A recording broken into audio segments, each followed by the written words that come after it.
সভাসদগণ, কোনো কথা শুরু করা কঠিন, তবে শুরু হলে বলা যায় সহজে, অনেকটা অকপটে। আমি সাজবাতি বাউল, অন্ধ বাউল আকবর শাহীর মেয়ে। আপনাদের আসরে পালা গাই, কবির লড়াই করি। তবে আজ কোনো লড়াই নয়, আজ শোনাবো জীবনের কিছু অমৃত কথা, মহাভারতের কথা। অমৃত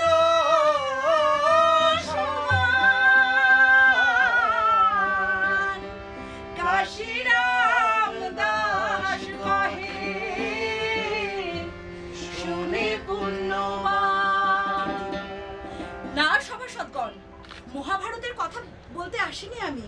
মহাভারতের যুগ শেষ হয়ে কলি যুগ শেষ হয়ে আমরা এখন নতুন যুগে। তা কি নাম এ যুগে? যন্ত্র যুগ? জানি না, শুধু এইটুকু জানি এ যুগের মানুষ যন্ত্র চালিত কিংবা যন্ত্রমুগ্ধও বটে। কেউ কেউ অবশ্য প্রকৃতি মুগ্ধ। তাদের বিড়ম্বনার শেষ নেই। যুগের নাম আপনারাই ঠিক করুন।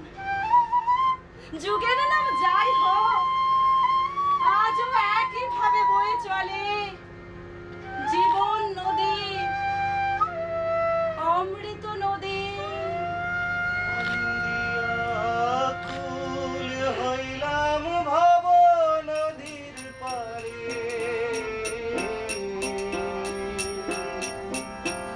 মন করে কিবা পার করি।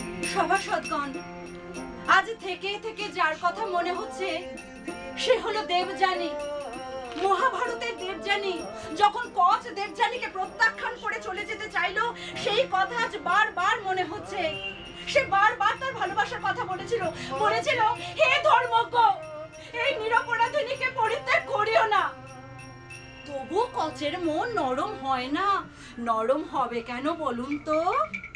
সেই যে মৃত সঞ্জীবনী বিদ্যা, তা তো তার পাওয়া হয়ে গেছে, তাই না? তাই তো দেবযানীকে আর তোয়াজ করার দরকার আছে কি? তার মন রাখার দরকার আছে কি?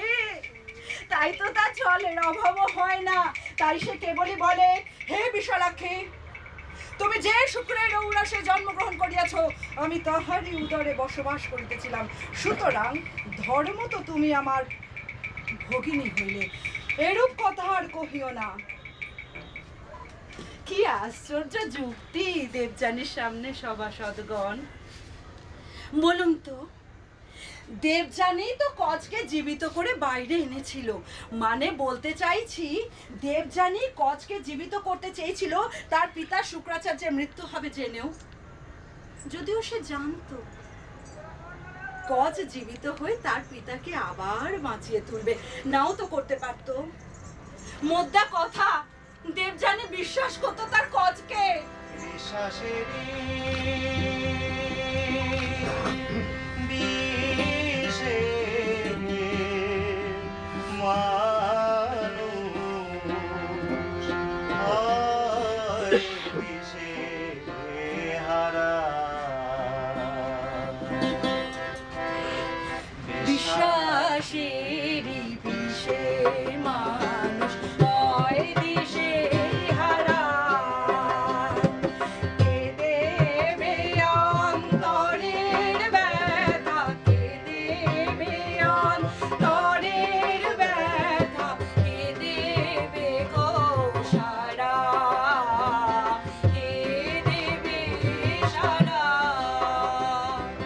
যাই হোক, এ কথা স্পষ্ট, দেবযানী কচকে ভালো না বাসলে কচের তো বেঁচে থাকাই হতো না। সে কথাও বললো, 3 বার সে জীবন দান করেছে, না তবু সে যাবেই। তখন দেবযানী তাকে বলল, তবে আমাকেও নিয়ে চলো। কিন্তু হায়, সামান্য কন্যা দেবযানী তো আর স্বর্গে যাওয়া যায় না। তাই সে কেবলই বলে, আমি কোনো দোষাশঙ্কায় তোমাকে প্রত্যাখ্যান করিতেছি তাহা নয়, গুরুপুত্রী বলিয়াই পরিত্যাগ করিতেছি। স্বর্গ হলো দেবতার ঘর, দেবতার আসন, ভালো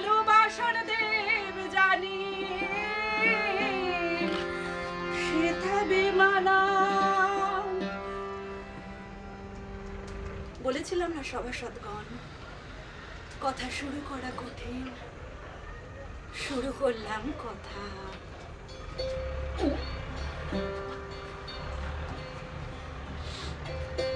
নারী মনে গহন গোপন ঘোমটা খোলে যদি, তবে দেখা যায় বহে চলে সেথা কত বিচিত্র নদী। আজ 8ই মাঘ। সেদিন ছিল আশ্বিনের কৃষ্ণপক্ষ, কৃষ্ণপক্ষের দ্বিতীয় রাত। থই থই যোজনায় ভরে উঠেছে উঠোন। গাছ, ঝোপ, ঝাড়, গাছের মাথায় স্বর্ণলতা, নারিকেলের পাতা, ঝুমুরের ফল, কাঁঠাল গাছে বাঁধা শামুক, সন্ধ্যা মালতীর রেণু পূর্ণিমার আলোয় হেসে যাচ্ছে।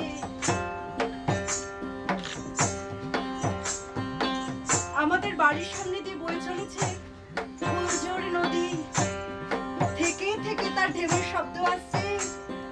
ছলা, ছলা, ছলা। তখন মধ্য গগনে চাঁদ, উঠোনে আমি আর কচ। না সভাসদগণ, ভাববেন না তার নাম ছিল কচ। আসলে সে ছিল দীপ নামধারী কচ। হ্যাঁ সভাসদগণ, দীপ জ্বলেছিল আমার জীবনে সেই রাতে। পারে লয়ে যাও আমায়, আমি অপার হয়ে বসে আছি। বাউল ঘরের সময় আমার ফুরোলো সাঁঝবাতি। আমার অনেক দায়িত্ব আছে। আমাকে তাই এই শহর বাউলে ফিরে যেতেই হবে। শহর বাউল? হ্যাঁ, আমার নিজের দল, যে দলে আমি গান গাইতাম। তুমি এত কথা বলেছ, কই এ কথা তো বলনি যে তোমার নিজের একটা দল আছে। অনেক ভেবে দেখলাম, মাটির এই গানগুলোকে এই গ্রামে ফেলে রাখলে হারিয়ে যাবে। যেভাবেই হোক এই গানগুলোকে ছড়িয়ে দিতে হবে, মানুষের মনের মধ্যে ছড়িয়ে দিতে হবে। তাই আমার চলে যাওয়ার সিদ্ধান্ত। আমার বুকের ভিতর কেঁপে ওঠে জোছনার আলো। সভাসদগণ, মনে পড়ে যায় দীপ যেদিন প্রথম আমাদের এখানে এসেছিল, সেদিন চৈতা মেলার পালাগে অনেক রাতে ফিরেছে সবাই। ক্লান্ত ঘরে আশ্রমের বাউলেরা তখন ঘুমোচ্ছে। কিন্তু বাবার ভোরের আসনে বসা চাই। বাবা বলতেন, ভোর হলো প্রকৃতির আশীর্বাদ। এই সময় প্রকৃতি উন্মুখ হয়ে থাকে দেওয়ার জন্য। নিতে জানতে হয়। আমি আমার জীবনের তাই কোনো ভোর বৃথা হতে দেব না মা। আমি বলতাম, আমিও আমার জীবনের কোনো ভোর বৃথা হতে দেব না মা। প্রকৃত বাউল হও মা। সংসারের অমঙ্গল যেন তোমাকে স্পর্শ করতে না পারে। তাই সেদিনের কোনো নিয়মের ব্যতিক্রম হয়নি। প্রত্যেক দিনের মতো সেদিনও বসেছিলাম আমি, রূপা বাউল, সূর্য বাউল, বাবা, সবাই তখন সবে আসন করে শুরু করেছি।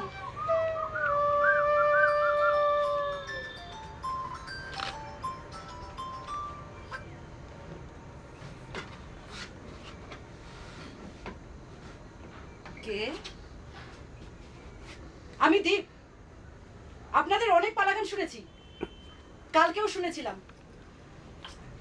তাই সোজা এখানে চলে এসেছি। কি বিষয়? আমাকে পালা গান শেখাবেন? পালা কি শেখা যায়? সে তো এমনিই আসে। আমি গান গাই গুরুজি, আমাকে দয়া করে পালা গান শেখান। এটা তো পাঠশালা নয় বাবা, এটা তো একটা বাউল ঘর। এখানে বাউলেরা সবাই সাধনা করে, গান বাঁধে, সুর বাঁধে। এখানে এখানে বাউলের অন্তরে গানের জন্ম বসবাস। তবে আমাকেও বাউল করে নিন। আমি আপনাদের সঙ্গে থাকতে চাই, আপনাদের নিয়মে চলতে চাই, আপনাদের সঙ্গে সাধনা করতে চাই। সে হয় না বাবা, তুমি শহরের ছেলে, ছটফটে মন, বাউলের এই একনিষ্ঠ জীবনে তুমি মানিয়ে নিতে পারবে না বাবা। এ কঠিন সাধনা। আমি কঠিনকেই ভালোবাসি গুরুজি। তোমার ভেতরে একরকম দম্ভ আছে। এখানে আসন হচ্ছে জেনেও তুমি অপেক্ষা করতে পারোনি, সোজা চলে এসেছো নিজের কথা বলতে। আমার ভুল হয়ে গেছে গুরুজি, আসলে আমি বুঝতে পারিনি। বাড়িতে কেউ আছে কিনা দেখতে আমি এখানে সোজা চলে আসি, আর তারপর আমার মোবাইলটা বেজে ওঠে। আমাকে মাফ করে দিন, এই ভুল আর হবে না গুরুজি।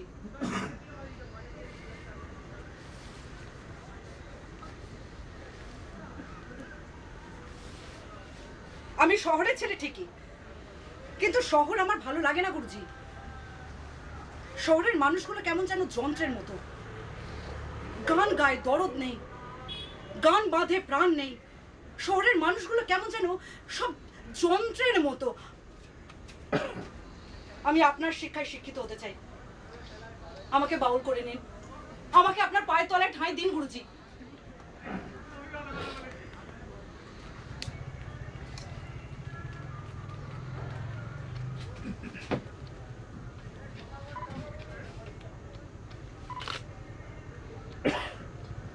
মনে হলো আহা, সত্যের সন্ধানে বেরিয়েছে যুবক, কি সাধ নিয়ে সবকিছু ত্যাগ করে শুদ্ধ হতে চায়।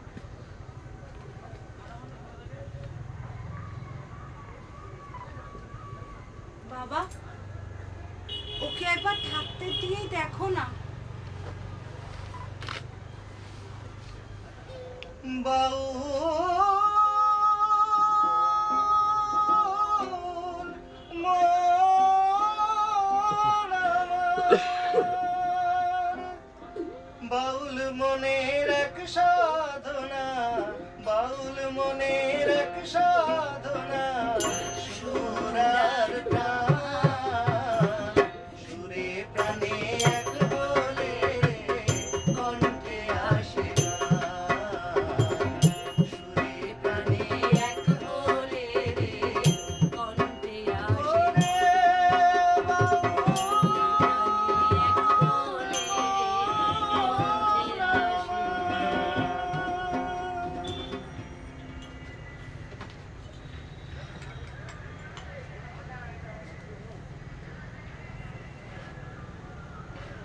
ঠিক আছে,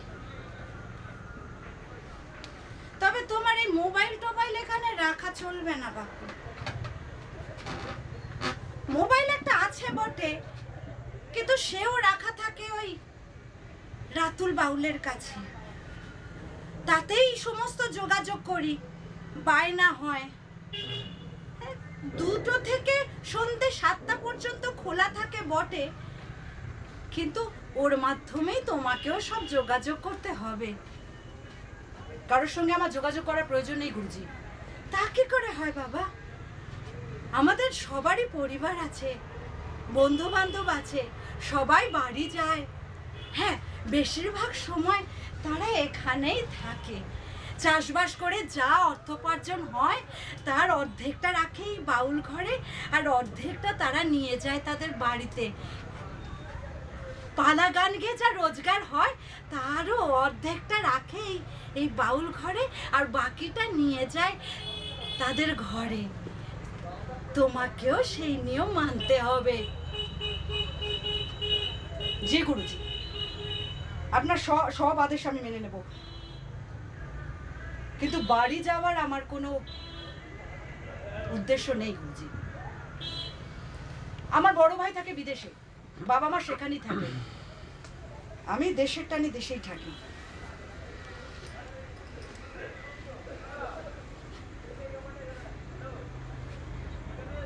তবে তো তুমি খুব একা। কণ্ঠে যদি সুর থাকে, মন যদি শুদ্ধ হয়, তবে তুমি এই বাউল ঘরে ঠাঁই পাবে। আত্মার শুদ্ধতাই সব, এই দেহটা কিছু নয়, এ তো বাইরের খলস মাত্র। আমরা এর রং রূপ নিয়ে মাতামাতি করি, একে গৌণ করলে মুখ্যকে জানা যায়। পোশাক আশাক আর জৌলুস নিয়ে বাবা বিরোধী ছিলেন। তিনি অন্ধ চোখে দেখতে পারতেন না ঠিকই, তবে তাকে ফাঁকিও দিতাম না। তারপর থেকে দীপ আমাদের এখানে থাকতে শুরু করলো। আমি তাকে ডাকতাম নতুন বাউল বলে। কণ্ঠের সুর আর মনের শুদ্ধতা, এই দুয়ের জন্য একেবারে ব্যস্ত হয়ে উঠেছিল সে। আমরা তাকে দেখে বিস্মিত হতাম, সব কাজ একেবারে করবে যেন। এমনকি এক একদিন ভোরে সবার আগে উঠে আসন পাতত। এ কি করছো? রোজ তো আসো না আমি আর রূপা বাউল পাতি, তুমি কেন করছো? আচ্ছা, তুমি কি কোনো কাজ বাকি রাখবে না? সময় তো আর চলে যাচ্ছে না, সময় তো আর থেমেও থাকে না। আর একদিন কি হয়েছে জানেন? ভোর তখনও হয়নি, অন্ধকারের চাদর গায়ে দিয়ে পৃথিবী তখনও ঘুমোচ্ছে।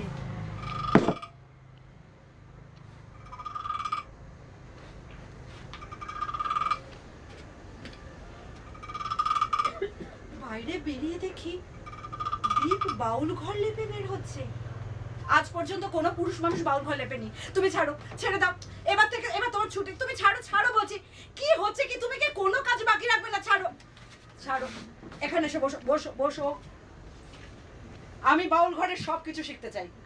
তুমি চুপটি করে দেখো আমি সব কাজ ঠিক করে করছি কিনা।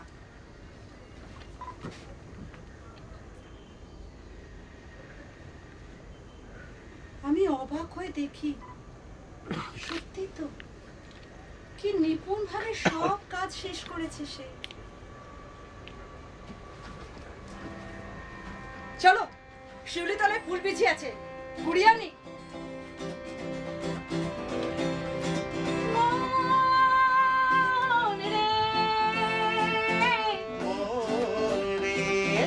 মন নাচে, মন নাচে রে, মনে আমার নাচে রে, মন নাচে, মন নাচে রে, মন আমার নাচে রে। এতদিন এই সখা এলো আমার ঘরে রে, মন নাচে, মন নাচে রে, মনে আমার নাচে রে, মন নাচে, মন নাচে রে, মনে আমার নাচে। সমস্ত নিয়ম কানুন মেনে বাউলদের সবাইকে ছাড়িয়ে গেল দীপ। এমনকি বাবার প্রিয় শিষ্য হয়ে উঠল সে। বাবার সঙ্গে এক আসনে বসে সূর্য বাউল তার নিজের আসন ছেড়ে নিঃসংকোচে। দীপ বাবার সঙ্গে বসে দেশ বিদেশের গল্প করে, আর বাবা সেই সমস্ত গল্প শুনে পদ বাঁধেন। শহরের মানুষগুলো মাটির মানুষ নয়, শহরের মানুষগুলো মাটির মানুষ নয়, তাদের অন্তর বাঁধা রে ভাই রঙিন সুতা। ঠিক বলেছেন গুরুজি, শহরের মানুষগুলো না কেমন যেন পুতুল পুতুল, চলছে ফিরছে, মন আছে কি নেই বোঝা যায় না, দুঃখ সুখের তল পাওয়া যায় না। শহরের নিয়ম কানুনগুলো শহরের মানুষগুলোকে কেমন যেন পুতুল বানিয়ে রেখেছে। রঙিন সুতোয় রং উঠে যায় চুলি,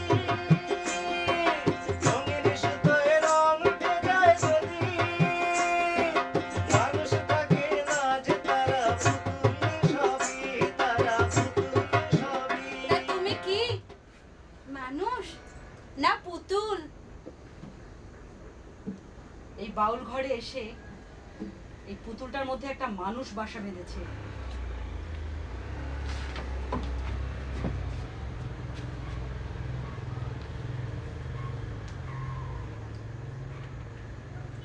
নতুন বাবু তখন আমারও সখা। তার কথায় আমার বুকের ভেতরটা ঢিপ ঢিপ করে ওঠে।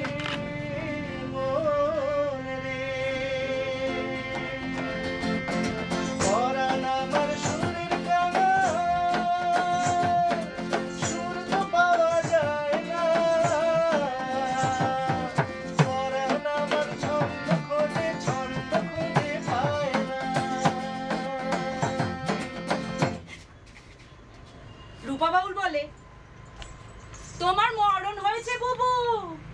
প্রেম প্রীতি ছন্দ রীতি, প্রেম প্রীতি ছন্দ রীতি, বাউল মনের আধারে নাচে মন নাচে রে, মন আমার নাচে রে, নাচে মন নাচে রে। এমন রাগালো মুখ আমি আগে কখনো দেখিনি। দিলে সখা এলো আমার কাছে রে, নাচে মন নাচে রে, মন আমার নাচে। বাবা যেও না মা, সাধন সঙ্গী কোনো দোষের নয়, সঙ্গী আমাদের প্রেরণা, কিন্তু সন্তান সেখানে বিড়ম্বনা। মা, তোমার মা সন্তান চেয়েছিল, সন্তানের পরিচর্যা করতে গিয়ে পালাগাওয়া থেকে পিছিয়ে পড়ে। সেই থেকে সে শয্যা নেয়। তারপর তার মৃত্যু। তুমি মাকে এখনো ভুলতে পারোনি না বাবা? কেন প্রীতি বাড়াই তাকে কি বলা যায়? সে ছিল বাউল মনের উৎস। সেই উৎসের প্রেমধারায় আজও গান গেয়ে চলি। সেই ছিল প্রাণের উৎস। আর এখন দুঃখে সাধনার জন্য দুই চাই। কুঞ্জ আমাকে দুই দিয়েছে। কি করিব আমি নিজে অপরাধী, কেঁদে কেঁদে আমার মায়ের নাম ছিল কুঞ্জ। বাবার সঙ্গে এক আশ্রমে গান গাইতো। তারপর বাবার সঙ্গে বিয়ে। বাবার হাত ধরে চলে আসে তার শ্বশুরের পেটে। আমার জন্ম, মায়ের মৃত্যু। কেন প্রীতি বাড়াইলা রে বন্ধু, ছেড়ে যাইবা যদি। নতুন বাউল আমার বড় সঙ্গী হয়েছে বাবা। তাতে ক্ষতি কিছু নেই মা। এখনো পর্যন্ত এই বাউল ঘরের কাউকেই তুমি এমন ভাবে আপন করতে পারোনি, তাই সাধনায় ছিলে সিদ্ধ। কিন্তু তুমি তোমার সঙ্গীটিকে ভালো করে চিনেছ তো? চিনেছি বাবা। আমার থেকে ওকে বেশি বিশ্বাস করি। সভাসদগণ সেই বাউল আজ চলে যেতে চাইছে দেখে অবাক হয়ে গেলাম। চলে যাবে বলে তো তুমি আসনি? না, যাওয়ার কথা ছিল না, হঠাৎ মনে হলো।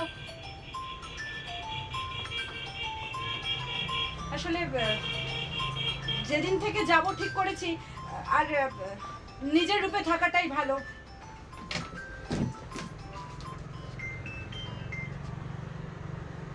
এখন ঘুমো, হ্যাঁ? কাল কথা বলবো।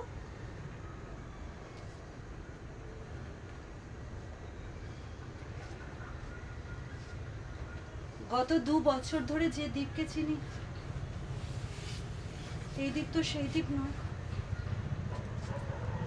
এই বাউল ঘর ছেড়ে তুমি চলে যাবে? সাজবাতি, মহৎ কোনো কিছুকে পেতে গেলে ক্ষুদ্র কোনো কিছু ত্যাগ করতেই হয়। এই বাউল ঘর তোমার কাছে ক্ষুদ্র? এই বাউল ঘর ক্ষুদ্র তোমার কাছে? সাজবাতি, আমি সে কথা বলিনি, আমি নিজের কথা বলছিলাম। এই যে বাউল ঘরকে আমি এত ভালোবাসি, এই বাউল ঘর ছেড়ে যেতে আমার বড় কষ্ট হয়, কিন্তু এই গানগুলোকে তো মানুষের কাছে নিয়ে যেতে হবে, মানুষের মধ্যে ছড়িয়ে দিতে হবে। কতজন পালা গান শুনতে আসে, কতজন কবি গান শুনতে আসে বলো তো? তুমি এত কথা বললে, ওই একবারও তো আমার কথা বললে না। আমার কথা কি তোমার একবারও মনে হলো না? সাজবাতি, তুমি আমার অন্তরের ধন।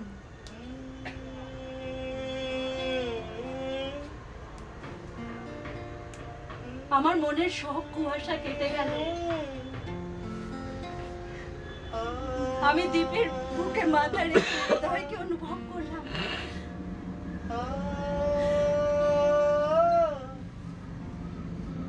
মনে পড়ে গেল সেই বিকেলের কথা,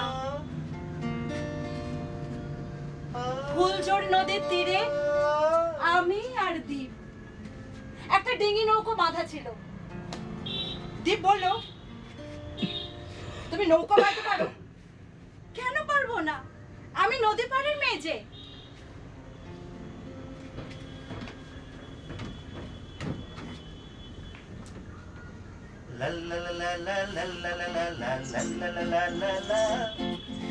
সন্ধ্যা হতে বাকি নেই,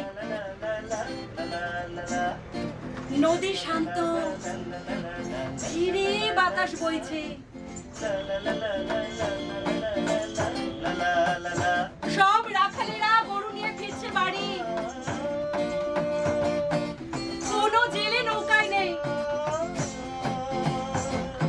পশ্চিমে লালিমা ছড়িয়ে এই মাত্র সূর্যটা গেছে ডুবে। এই সোনা মাখা প্রকৃতিতে আমি আর দ্বীপ, এমন সোনা রোদ আমি আগে কখনো দেখিনি সাজবাতি। এই নদী, এই আকাশ, একদিকে ডুবে যাওয়া সূর্য, আরেকদিকে অর্ধেক চাঁদ, দূরে গাছের আড়ালে ধোঁয়া উঠছে।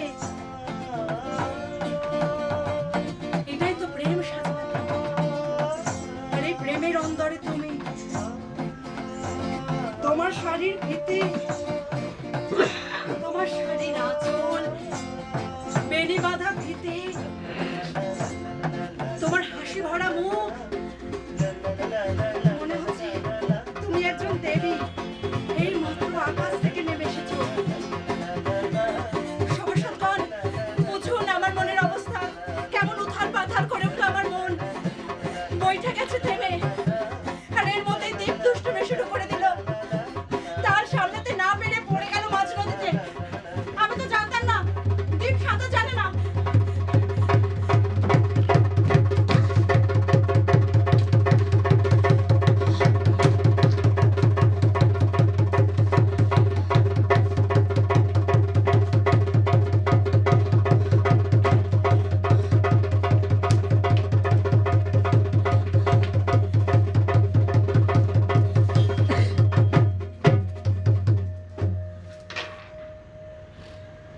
কতক্ষণ এইভাবে পড়েছিলাম কে জানে।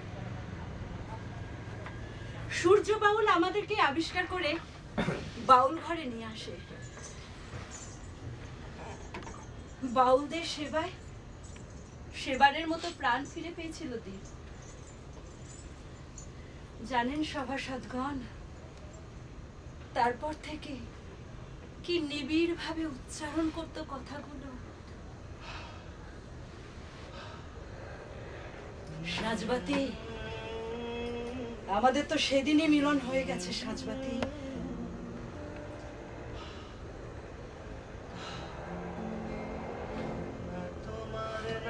ফুলঝোরের ঢেউ,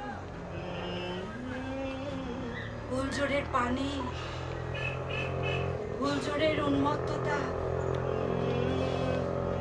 আমাদের তো সেদিনই এক করে দিয়েছে সাজবাতি। সেদিনই তো আমাদের মিলন হয়ে গেছে সাজবাতি।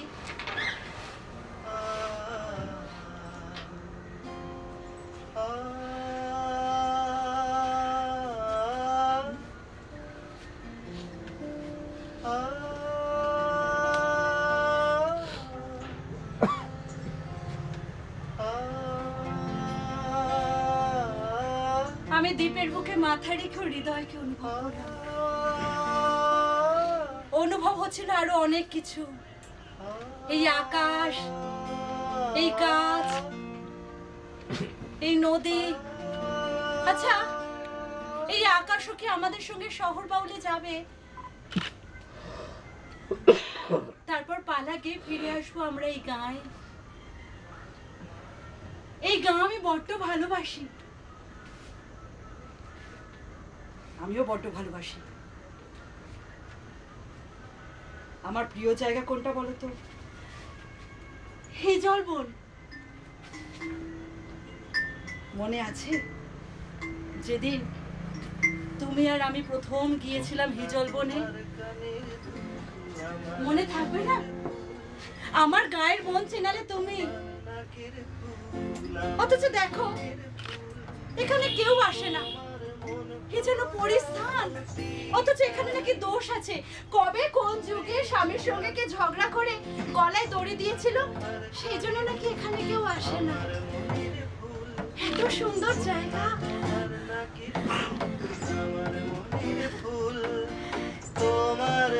হিজলের সৌরভে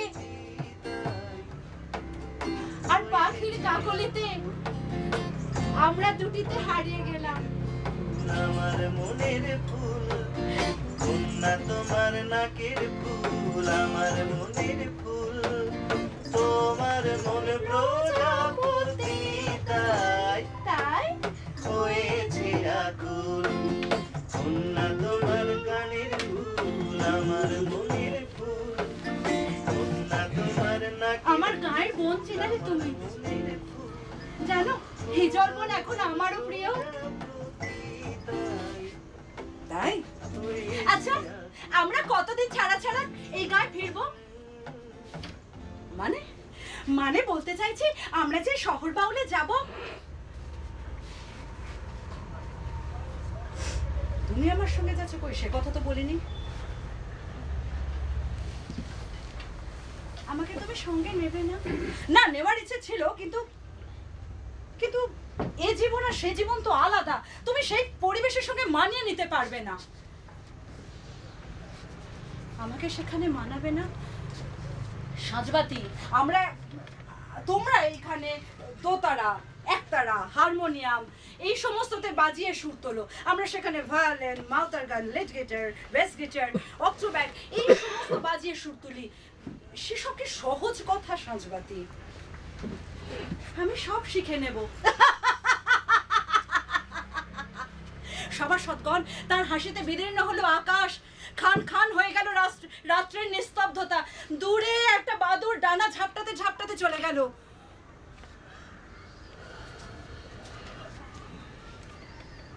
হাসছো যে? এসব জানতে পড়াশোনা শিখতে হয় সাজবাতি। এটা কি খুব সহজ কাজ নাকি?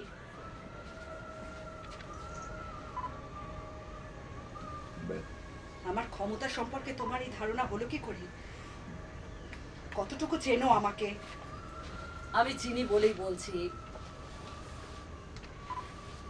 সেখানে তোমার কষ্ট হবে। মনের পাখিকে খাঁচায় আটকালে যেমন কষ্ট হয়, তোমার সেই কষ্ট হবে সাজবাতি। প্রাণ প্রতিমা আমার, কষ্ট পেও না। আমি যখন সেখানে হাঁপিয়ে যাব, তোমার কাছে ঠিক ছুটে আসবো।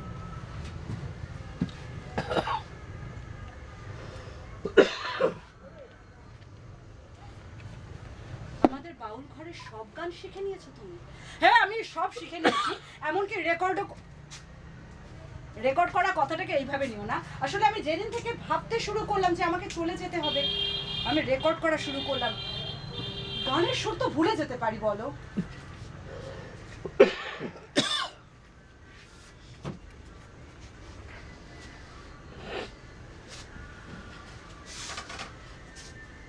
চলে যাও,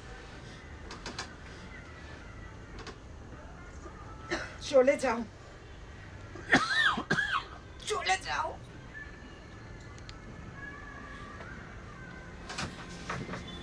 জীবনের জোয়ার ভাটা উথালি পাথালি হয়ে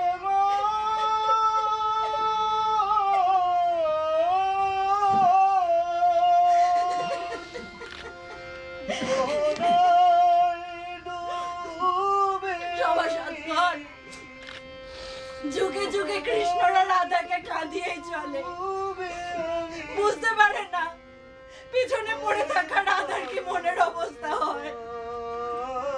এই যে কচ দেবযানীকে প্রত্যাখ্যান করে চলে গেল, একবারও কি মনে হয় না ভেঙে চুরে যাওয়া দেবযানীর মনের কি অবস্থা হচ্ছে? মনে হয় না দ্বীপের, মনে হয় না কচে, মনে হয় না কৃষ্ণের, ঈশ্বর কৃষ্ণের।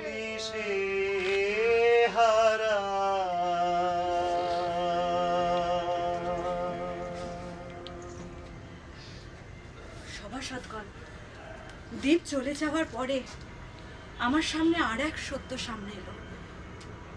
আমার তখন দিশেহারা অবস্থা।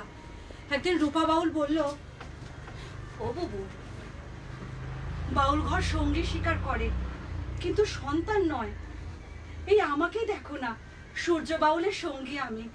রমণের সুখ আছে কিন্তু সন্তান নেবার প্রয়োজন নেই বাবু। আমরা তো তাই স্বাধীন, আমরা গান গাইতে পারি। তুমি কেন পায়ে শেকল পড়বে? ও বাবু, সন্তানকে শেকল কেন বলছিস রূপা? সন্তান হলো প্রকৃতির আশীর্বাদ। গান পৃথিবীকে টেকায় নাকি মানুষ? দূরে আড়ালে বাবা দাঁড়িয়েছিলেন, তিনি বললেন, মানুষ যেও না মা, তোমার কষ্ট আমি বুঝি। তোমার মধ্যে তোমার মা বাস করেন, তিনিও সন্তান চেয়েছিলেন। তিনি আমাকে বলেছিলেন, তুমি বাউল বাউলে থাকো, আমি সন্তানের পরিচর্যা করব। কিন্তু পালা গাইতে না পেরে উন্মাদ হয়ে যায়। তারপর হিজল বনে গিয়ে আত্মহত্যা করে। তোমার কানের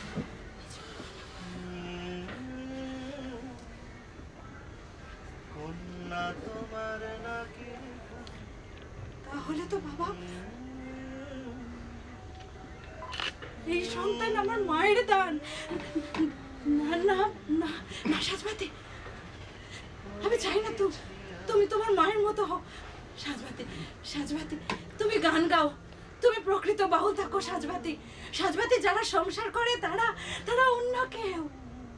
তুমি প্রকৃত বাউল থাকো মা, তুমি গান গাও, বাউলে তোমার সন্তান। সঞ্জয় বাউল, আসগর বাউল, রাতুল বাউল, এরাও তো সংসার করে, এদেরও তো সন্তান আছে। তবে আমি কেন হতে পারবো না? সূর্য বাউল যেমন করে সিদ্ধ, ওরা তেমন নয়।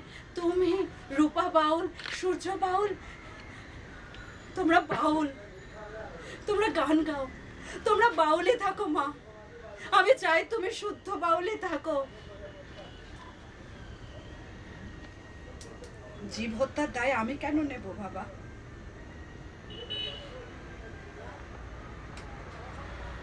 আমার সিদ্ধান্তে অবিচল থাকতে দেখে সবাই সিদ্ধান্ত নেয় আমার সন্তান পৃথিবীর মুখ দেখবে।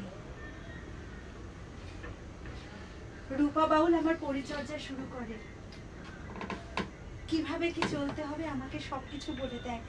কবিরাজ এসে গাছগাছালির ওষুধও দেয়। আমি মনে প্রাণে আমার সন্তানকে অনুভব করি। আর হঠাৎ একদিন দুঃখের পরে দুঃখ আসে, ও দুঃখের পরে দুঃখ আসে, জীবনের এই সাগর পাড়ি দিয়ে সভাসদগণ, যাব আমি সন্তান হারাইছি ধরে। সভাসদগণ, কোন জীবনে যাব?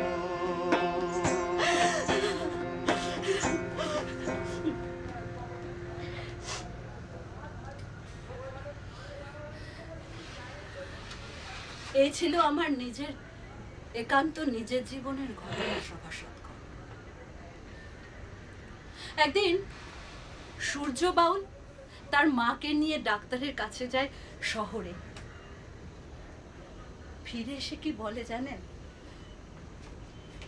গুরুজি, ওই শহরের ছেলেকে আশ্রয় দেওয়াটা আমাদের একদম ঠিক হয়নি। কলকাতার দোকানে দোকানে গান বাজছে, বাউল ঘরের গান, সবাই বলছে ওটা নাকি দ্বীপের গান।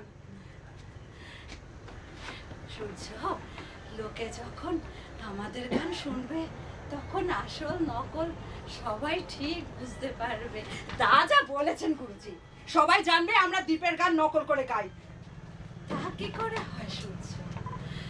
গান বড় কঠিন জিনিস, এটা কি সহজে পাওয়া যায়?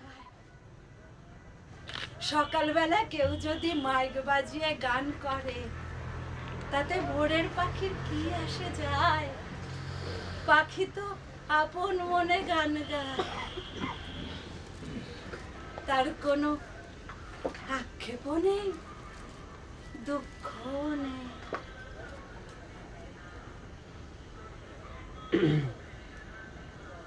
আমি শুধু ভাবি,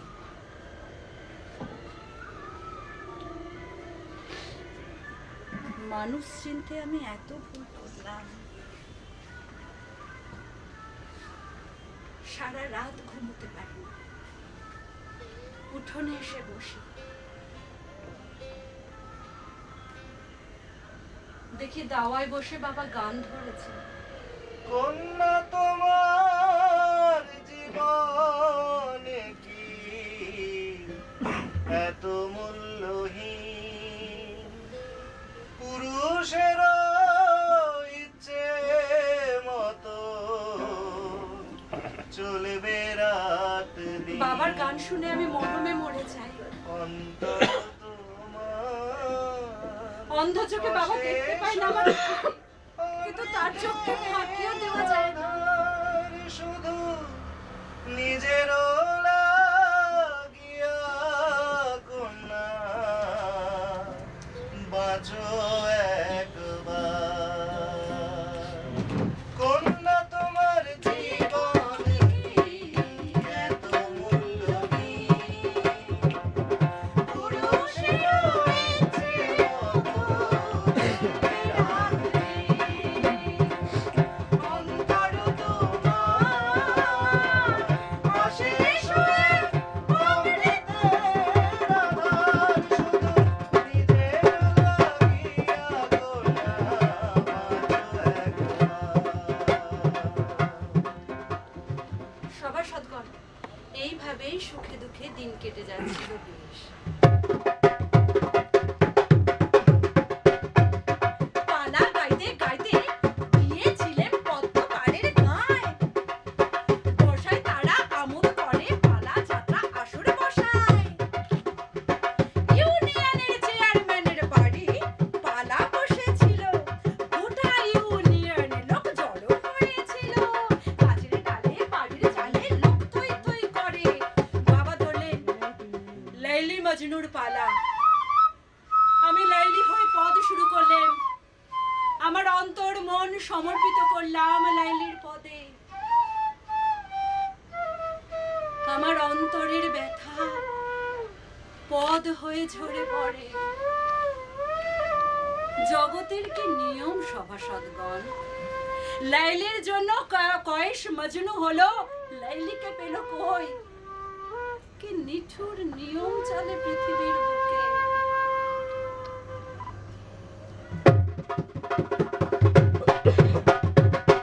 দর্শক সারিতে ছিল সুদর্শন যুবক এক। পেশায় সে পাটের কার বাড়ি, গানের সমজদার। তার মাথা এসে হাত ধরে আমার বাবার, মায়ের পুতে আমায় দেবে রানীর সংসার। রানী হওয়ার শখ না আমার, আমার শখ গানে, গান ছাড়া বাঁচি নে। ঘটকের আনা গোড়ায় বাড়ি মুখরিত, মায়ের পুতে একদিন বাউল ঘরে এলো। পুরুষ জাতির ওপর আমার বিশ্বাস উঠে গেছে,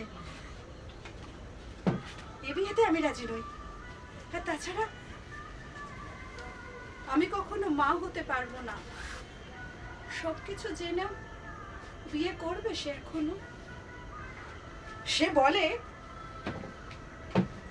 গানে আমার আপত্তি নেই, আপনার মেয়ে বাউল ঘরেই থাকবে, যাবে আমাদের বাড়িতে 2-1 দিনের জন্য। আমার বাবা তাকে আমার জীবনের সব কথা বলে, শুনে সে বলে,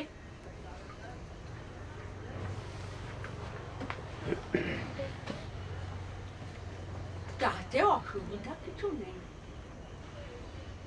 ও বাউল ঘরে অমন 1-2 হয়ে থাকে, আমি রাজি।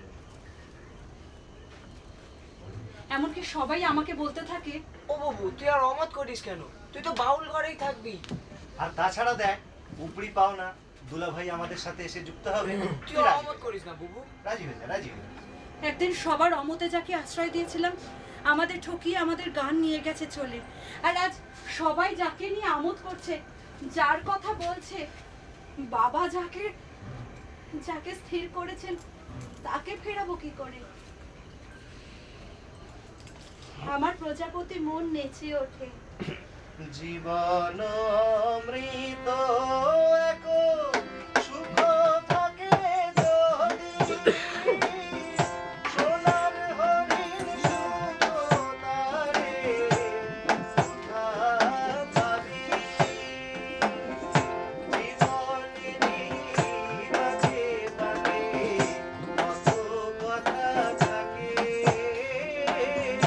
জীবনেরই বাঁকে বাঁকে কত কথা থাকে, সব কথা নয় বেলা কিছু শুভ থাকে, শুভ আর অশুভ সে যাই হোক কথা, শুভ অশুভ সে যাই হোক কথা, কথা যদি মিথ্যে হয় শোনো যত যথা, জীবন অমৃত এক সুখ থাকে যদি, জীবন অমৃত এক সুখ থাকে যদি। 3 দিন পর হলো আমার বিয়ে।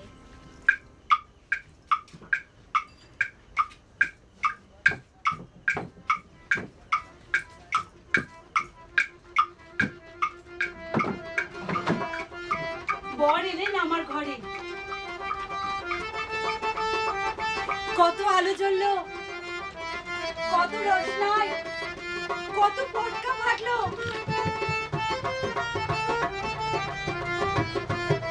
পানসি সাজিয়ে চললেন বনপাড়া। আমি তো ফুলের মালা পরি, সোনার গহনার ভাঁড়ে সোনার মালা অনেক জ্বালা হায়, ফুলের মালা ভালো রে, সাগর পানে নদী চলে, কবে কোন নদী গেছে পাহাড়ের কোলে রে, কবে কোন নদী গেছে পাহাড়ের কোলে রে, কবে কোন নদী গেছে। আমার শাশুড়ি মা আমাকে সোনার মুকুট পরিয়ে বরণ করেছিল। এইটা নাকি তাদের বংশের ধারা, কোন পূর্বপুরুষের আমল থেকে হয়ে আসছে কে জানে। বাড়ির বড় বউকে বরণ করা হয় সোনার মুকুট পরিয়ে, তারপর সিন্ধুকে আবার ঢুকিয়ে রাখা হয়।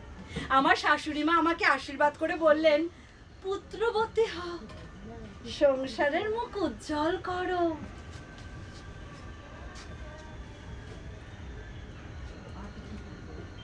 দুধে আলতায় পা ডুবিয়ে ঘরে প্রবেশ করলাম। কি সুন্দর ফুল দিয়ে সাজানো ঘর, মনে হচ্ছে পুরো হিজল বন যেন ঘরে ঝুলছে। বাসর সজ্জায় আমার বর বললেন, বউ একটা গান শোনাও। তুমি মাকে বলনি কেন? আমি কখনো মা হতে পারবো না।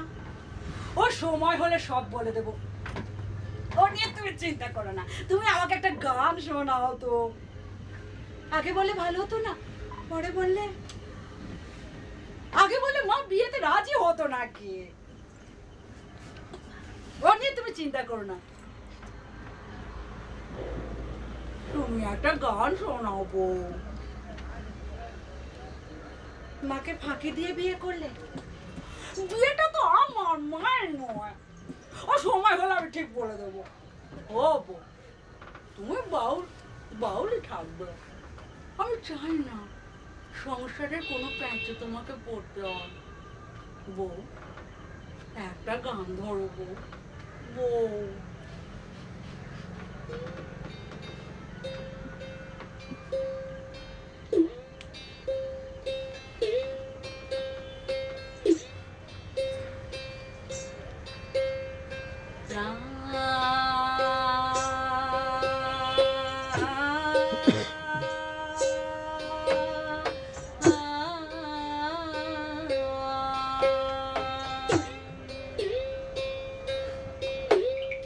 প্রাণের সাথে প্রাণের মিলন, মনের সাথে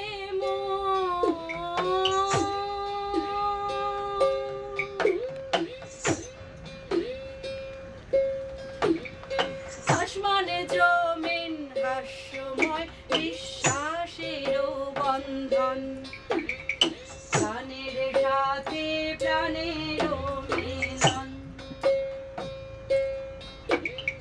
মনের সাথে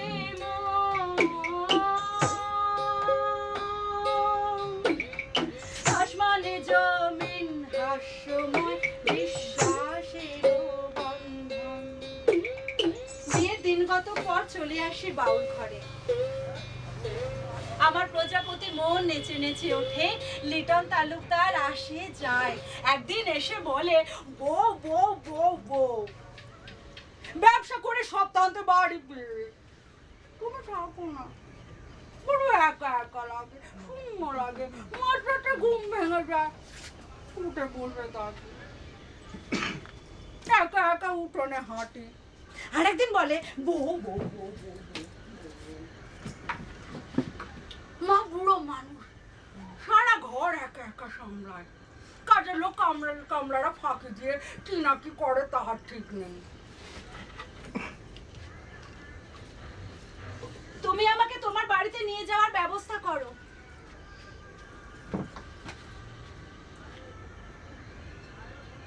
তোমার বাড়ি মানে? ওটা তোমার বাড়ি নয়। তুমি এখনো আমাদের আপন করতে পারোনি বউ, তাই না?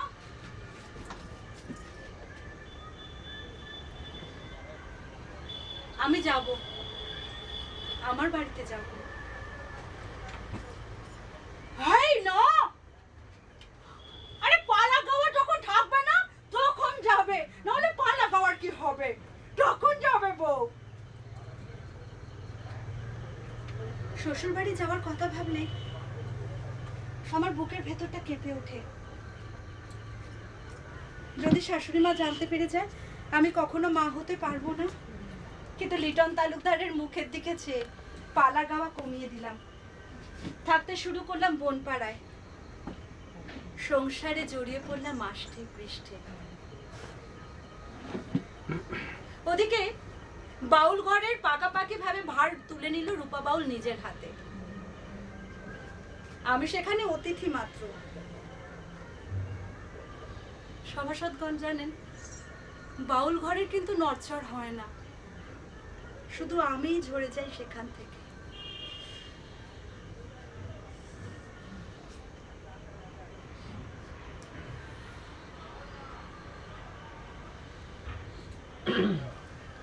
তখন আমি পুরো দমে সংসারী। এদিকে জানেন, লিটন তালুকদার বাড়িতে আসলে মনে হয় ঈদ শুরু হয় যেন। এমনকি জানেন, আমাদের বিয়ের দিনটাও তার মনে থাকে। বছর ঘুরে সেই দিন আসে, আমার জন্য নিয়ে আসে একটা নতুন শাড়ি, আর আমি সেই শাড়ি পরি। আমরা একসঙ্গে রাতে পুকুর ধারে গিয়ে বসি, আমাকে বলে, বউ, এই রাতটা আমার জীবনের শ্রেষ্ঠ রাত বউ।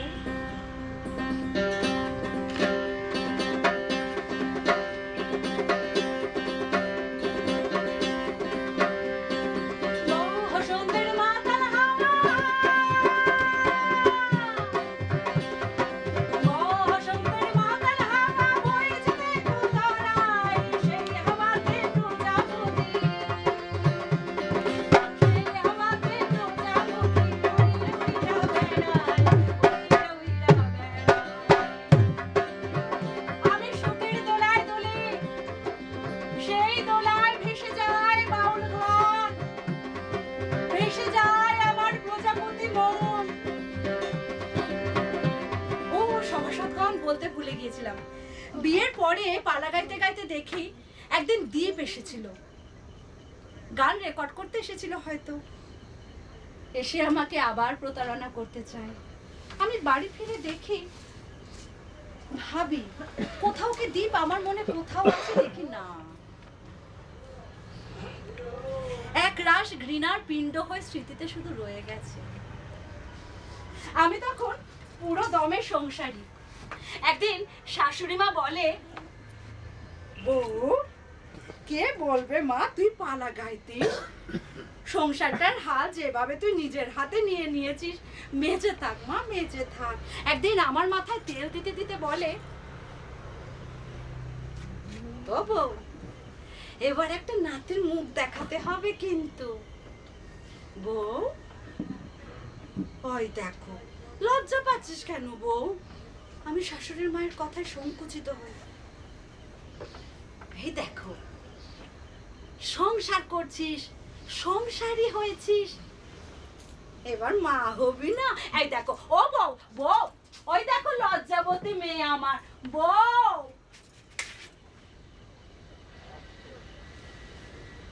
দরজা বন্ধ করে চুপচাপ বসে থাকি ঘরে। সারাদিন কারোর সঙ্গে কিচ্ছুটি কথা বলতে পারি না। রাতের বেলা লিটন আসে, বলে, বউ, আমি তোমাকে শহরে নিয়ে যাব, ডাক্তার দেখাবো, দেখবো তোমার সন্তান হবে। মা এসে বলে, আমি কি তোর মা নই? হ্যাঁ, আমাকে বলিসনি কেন? লিটন আমাকে সব বলেছে মা, যে আসেনি তার জন্য এত দুঃখ করে কি লাভ, যে যে গেছে গেছে, আমরা বরং যে কজন আছি হেসে খেলে কাটিয়ে দেব বেশ। ভাগ্যের ওপরে কি কারোর হাত আছে মা? ভাগ্যকে মেনে নিতে হয়।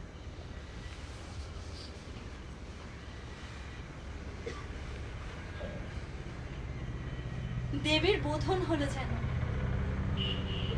বুঝলাম মাতৃহীনা আমি তৃষ্ণার্ত শান্ত হয়েছি, এবার মায়ের আদর পেলাম। ওদিকে বাউল ঘর প্রায় ভুলতেই বসেছিলাম।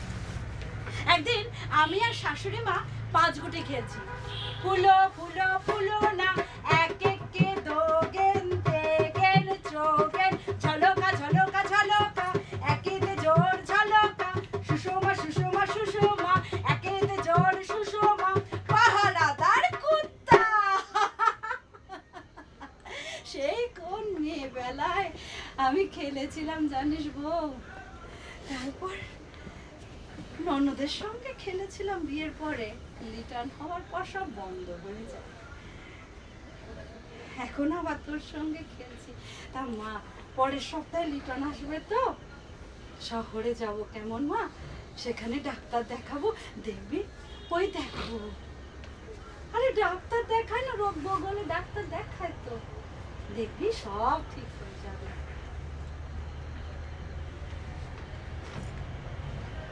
বুঝতে পারি শাশুড়ি মায়ের মনে তখনও আশার আলো জ্বলছে। আমারও মনের ভেতর ক্ষীণ একটা আশার আলো দেখা গেল। সত্যি তো, এমনও তো হতে পারে শহরে গিয়ে ডাক্তার দেখালে আমারও সন্তান হতে পারে। সভাসদগণ, সেদিন সারা রাত ঘুমোতে পারি না, উঠোনে পায়চারি করি, আর মনে হয় যদি লিটন থাকতো আমার পাশে, তার তারপর কি হলো জানেন সভাসদগণ? পরের দিন ঘুম ভাঙতেই, ওমা তুমি তুমি কি করে জানলে আমি তোমাকে ডাকছিলাম? পিছনের দিকে তাকিয়ে দেখি ঘুমটা পড়ে একটা মেয়ে। কে ও?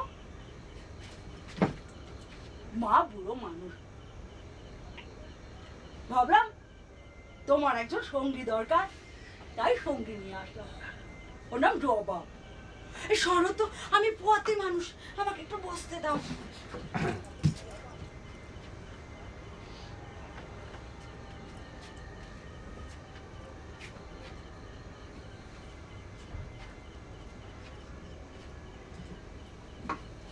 সভাসদগণ, দেবযানীর ভাগ্য আমাকে পিছু ছাড়ে না।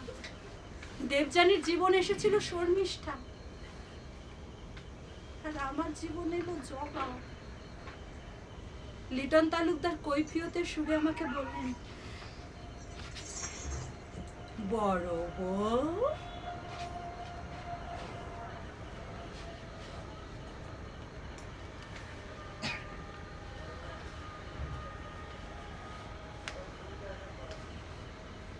অনাকাঙ্ক্ষিত ঘটনার জন্য, অতীতের অনাকাঙ্ক্ষিত ঘটনার জন্য আমি সবসময় তোমার কাছে সংকুচিত থাকতাম। আর তুমি বর্তমানের পাপ নিয়ে বীর দর্পে আমার সঙ্গে ভালোবাসার কথা বলো।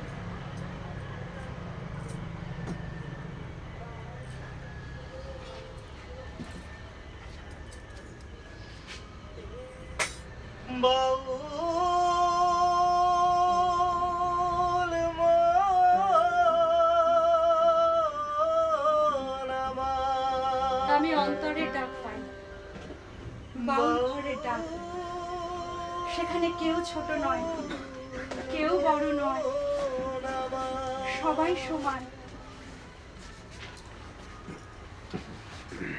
আমি প্রতিজ্ঞা করি, আমি বাউল, আমি বাউলই থাকবো।